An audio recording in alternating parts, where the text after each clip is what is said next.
जय हिंद इंजीनियर्स, कैसे हैं आप सब। मुझे आशा है इंजीनियर्स आप सब अच्छे होंगे, खुशहाल होंगे। So engineers, welcome back to my channel. मैं हूं आपके साथ लवतैनूरिया। आज मैं सिखाने वाला हूं आपको सैंड से रिलेटेड कुछ most important interview question answer. ठीक है इंजीनियर्स, इससे पहले जो हमने सीमेंट से रिलेटेड कुछ मोस्ट इंपोर्टेंट क्वेश्चन आंसर जो है हमने कवर किए थे। सो इंजीनियर्स, जिसने भी वह क्लास नहीं देखी है जाकर के पहले वह क्लास विजिट कीजिए, इसके बाद इस क्लास को अटेंड कीजिए। और इंजीनियर्स, अगर ये हमारी क्लासेस आपको अच्छी लग रही हो तो हमारे चैनल को सब्सक्राइब कीजिए, शेयर कीजिए।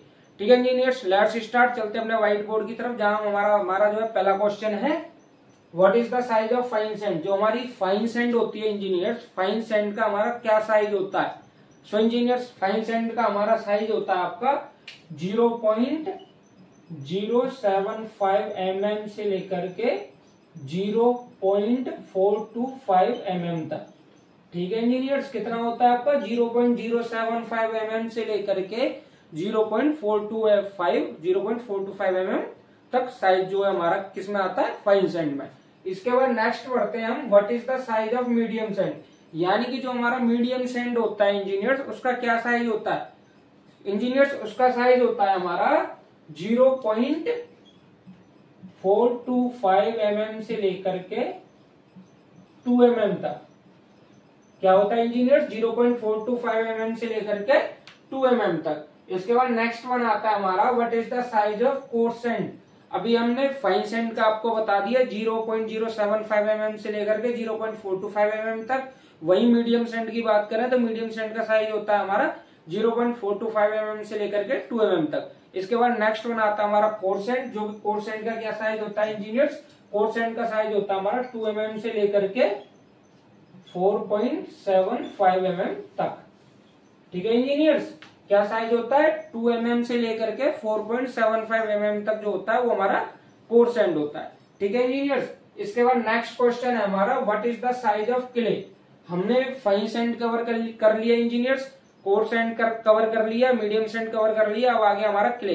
क्ले का साइज क्या होता है इंजीनियर्स, क्ले का साइज होता है हमारा 0.001 mm से लेकर के 0.002 mm, यानी 0.001 mm से लेकर के 0.002 mm तक जो हमारा क्ले होता है। इसके बाद आता है हमारा सिल्ट। सिल्ट का क्या साइज होता है इंजीनियर, सिल्ट का साइज होता है हमारा 0.002 mm से लेकर के 0.075 mm तक। ठीक है इंजीनियर्स, अच्छे से याद रखना है ये आपको, क्या साइज होता है 0.002 mm से लेकर के 0.075 mm तक। ठीक है इंजीनियर्स, इसके बाद नेक्स्ट वन क्वेश्चन जो है हमारा क्या है, what is the impurities of sand. यानी कि जो हमारी सैंड होती है, सैंड की हमने जो है, जब हमने आपको सैंड पढ़ाई थी उसकी हमने कुछ आपको जो है प्रॉपर्टी बताई थी, गुड सैंड की क्या प्रॉपर्टी होती है। अब हम यहाँ बात कर रहे हैं इंजीनियर्स, इम्प्योरिटी, जो अशुद्धियां होती हैं सैंड में वो क्या होती है। सो इंजीनियर्स, सैंड में अशुद्धियों की बात कर रहे हैं, यानी इम्प्योरिटीज की बात करें तो क्या हो सकता है आपका हो सकता है सैंड के अंदर क्ले। ठीक है इंजीनियर्स, क्या हो सकता है, पहला नंबर आपका क्ले, दूसरे पे आ गया आपका सिल्ट, थर्ड पर आ गया आपका क्या है, आपका सॉल्ट, और चौथे पर आ गया आपका कोई भी ऑर्गेनिक मैटर, हम बोल सकते हैं केमिकली ऑर्गेनिक मैटर। ठीक है इंजीनियर्स, क्या क्या अशुद्धियां हो सकती हैं हमारी जो सैंड है उसमें क्या क्या अशुद्धियां, यानी क्या क्या इम्प्योरिटीज हो सकती हैं उसमें, क्ले हो सकती है, सिल्ट हो सकती है, सॉल्ट हो सकती है। ठीक है इंजीनियर्स, और जो लास्ट वन है हमारा क्या हो सकता है, कोई भी केमिकली ऑर्गेनिक मैटर हो सकता है। ठीक है इंजीनियर्स, इसके बाद नेक्स्ट वन क्वेश्चन आता है हमारा, स्पेसिफिक ग्रेविटी ऑफ सैंड। यानी जो हमारी सैंड है उसकी स्पेसिफिक ग्रेविटी क्या होती है इंजीनियर्स, स्पेसिफिक ग्रेविटी होती है इंजीनियर्स इसकी 2.5 से लेकर के 2.65। क्या होती है, 2.5 से लेकर के 2.65। ये आपको पता ही है स्पेसिफिक ग्रेविटी, जब हमने सीमेंट की क्लास कवर की थी तो हमने आपको बताया था कि ये जो हमारी स्पेसिफिक ग्रेविटी होती है ये क्या होती है। स्पेसिफिक ग्रेविटी हमारी बताती है कि जो आपका मटेरियल, अगर हम यहाँ सैंड की बात कर रहे हैं तो सैंड के पार्टिकल्स कितने हैवी हैं कंपेयर टू वाटर। ठीक है, तो 2.65 टाइम्स हैवियर देन वाटर। ठीक है इंजीनियर्स, तो क्या हो गई इसकी 2.5 से 2.65 तक जो है इसकी स्पेसिफिक ग्रेविटी होती है, किसकी होती है, सैंड की। ठीक है इंजीनियर्स। इसके बाद नेक्स्ट वन क्वेश्चन है आपका substitute of coarse sand used at site, यानी कि हम जो है अगर हमारे पास कोर्सेंट नहीं होता यानी कि बदरपुर नहीं होता इंजीनियर्स, तो हम इसकी जगह पर साइट पर इसका क्या सब्स्टिट्यूट जो है हम लेकर के चलते हैं, यानी कि इसकी जगह हम क्या यूज करते हैं। सो इंजीनियर्स इसके लिए जो हम यूज करते हैं यानी कि जो इसका सब्स्टिट्यूट आइटम होता है वो होता है आपका क्या होता है इंजीनियर्स, ये होता है आपका स्टोन डस्ट। आपने देखा होगा कई बार क्या होता है गांव में ना, गांव में लोग क्या करते हैं कि जो आपका कोर्सेंट होता है यानी कि बदरपुर होता है वो थोड़ा कॉस्टली होता है, ठीक है, एक्सपेंसिव होता है, तो उसकी जो व्यापार क्या करते हैं उसकी जो सब्स्टिट्यूट लेकर के चलते हैं स्टोन डस्ट। जैसे आपको ब्रिक वर्क कराना है तो उधर क्या करते हैं वो स्टोन डस्ट लेकर के आ जाते हैं, जो कि थोड़ा सा प्राइस में जो है उससे कम होता है, ठीक है इंजीनियर्स। इसके बाद जो नेक्स्ट वन क्वेश्चन है वो है आपका कलर ऑफ कोर्सेंट, यानी कि जब हम कलर ऑफ कोर्सेंट यानी कोर्सेंट की बात करें, अगर आप कोर्सेंट को पढ़ोगे तो कोर्सेंट की कुछ प्रॉपर्टियां होती हैं, उसकी प्रॉपर्टी में क्या होता है, उसकी प्रॉपर्टी में उसका कलर भी आता है। तो कलर क्या होता है इंजीनियर्स, अगर आप कोर्सेंट पढ़ोगे तो कोर्सेंट का अच्छा मतलब जो अच्छा कोर्सेंट होगा उसका क्या कलर होना चाहिए, वो होना चाहिए इंजीनियर्स आपका रेडिश येलो। क्या होना चाहिए engineers, reddish yellow,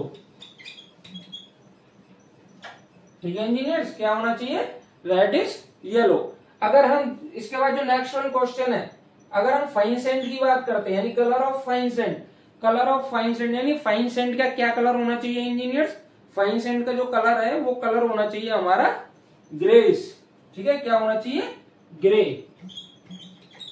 grey colour होना चाहिए, इसको हम ग्रेस भी बोल सकते हैं और ग्रे कलर भी बोल सकते हैं। तो क्या कलर होना चाहिए इंजीनियर्स, ग्रे कलर, ठीक है इंजीनियर्स। इसके बाद लास्ट वन क्वेश्चन है टाइप्स ऑफ सेंट, यानी कि जो हमारी सैंड होती है इंजीनियर, सैंड के कितने टाइप्स होते हैं यानी कितने प्रकार की हमारी सैंड होती है। सो इंजीनियर सैंड जो है हमारी 3 प्रकार की होती है, जो कि हम ऊपर से पढ़ाते हुए भी आ रहे हैं आपको, जिसमें हमारा नंबर 1 क्या आता है आपका, नंबर 1 आता है आपका पिट सैंड, ठीक है इंजीनियर्स, पिट सैंड, इसको हम क्या कहते हैं कोर सैंड। पिट सैंड और कोर सैंड दोनों एक ही आइटम होता है ये, ठीक है। सेकंड नंबर पे आता है आपका, अगर आपको बता दूं फाइन सैंड, ठीक है इंजीनियर, फाइन सैंड इसको हम किस नाम से भी बोलते हैं, रिवर सैंड के नाम से भी बोलते हैं और जमुना सैंड के नाम से भी बोलते हैं, ठीक है इंजीनियर, जमुना सैंड। और इसके बाद जो थर्ड आती है, थर्ड आती है आपकी कौन सी, थर्ड आती है आपकी सी सैंड। तो इंजीनियर सी सैंड जब मैंने आपको सैंड पढ़ाई थी, जब मैंने आपको सैंड पढ़ाई थी तो सैंड में क्या बताया था मैंने कि जो सी सैंड होती है उसमें क्या होता है, उसमें जो है आपके कुछ सॉल्ट के कंटेंट जो है अवेलेबल होते हैं, जो मॉइस्चर को यानी कि आपके एटमॉस्फेयर से मॉइस्चर को अट्रैक्ट करने का काम करते हैं, जिस वजह से हम जो है इंजीनियरिंग में इसे अवॉइड करके चलते हैं। तो जो मेनली हमारे जो इंजीनियरिंग में यानी हमारे कंस्ट्रक्शन में जो यूज होते हैं वो कौन से होते हैं आपके, कोर सैंड और फाइन सैंड, ठीक है इंजीनियर्स। कोर सैंड क्या है, कोर सैंड जनरली जो आप ब्रिक वर्क, ब्लॉक वर्क और आप कंक्रीट में मोटार के तौर पर यूज कर सकते हो, कंक्रीट में, मोटार में, ब्रिक वर्क, ब्लॉक वर्क और जो भी है आपके उसमें आप यूज कर सकते हो। वहीं आप फाइन सैंड की बात करते हो तो इंजीनियर्स फाइन सैंड क्या होता है, फाइन सैंड जो होता है उसका यूज जो जनरली हम प्लास्टर के तौर पर करते हैं, इसके अलावा जो है और कहीं हम इसका यूज नहीं करते। और जो हम जब एक्सकावेशन करते हैं, एक्सकावेशन करने के बाद जो हम जब सैंड फिलिंग करते हैं वहां भी इसका यूज होता है। बाकी जो है अगर हम ब्लॉक वर्क या ब्रिक वर्क ऐसी बात करते हैं तो वहां हमारे फाइन सैंड का यूज नहीं होता है, ठीक है इंजीनियर्स। अब हमारा यहाँ जो हमारा इंटरव्यू रिलेटेड जो हमारी क्लास थी ये यहाँ पर हमारी खत्म होती है। अब आते हैं अपनी काम की बात पर, ठीक है इंजीनियर्स। काम की बात ये कि हमारी ये क्लास जो अगर आपको अच्छी लगी हो तो चैनल को सब्सक्राइब कीजिए, शेयर कीजिए और बेल आइकन जो है दबाना मत भूलिए, ठीक है, क्योंकि हमारी जो आने वाली क्लास होगी वो आप मिस ना कर सकें। इसके बाद हमारी जो ऐसी नॉलेजेबल वीडियोज आती रहेंगी। सो इंजीनियर्स अगर आपको कंटिन्यू हमारी यही नॉलेजेबल वीडियोज देखनी है तो बने रहें हमारे साथ, ठीक है इंजीनियर्स। तो देखते रहें, सीखते रहें, पढ़ते रहें और आगे बढ़ते रहें। आज के लिए इतना ही। Thank you for watching. जय हिंद, जय भारत।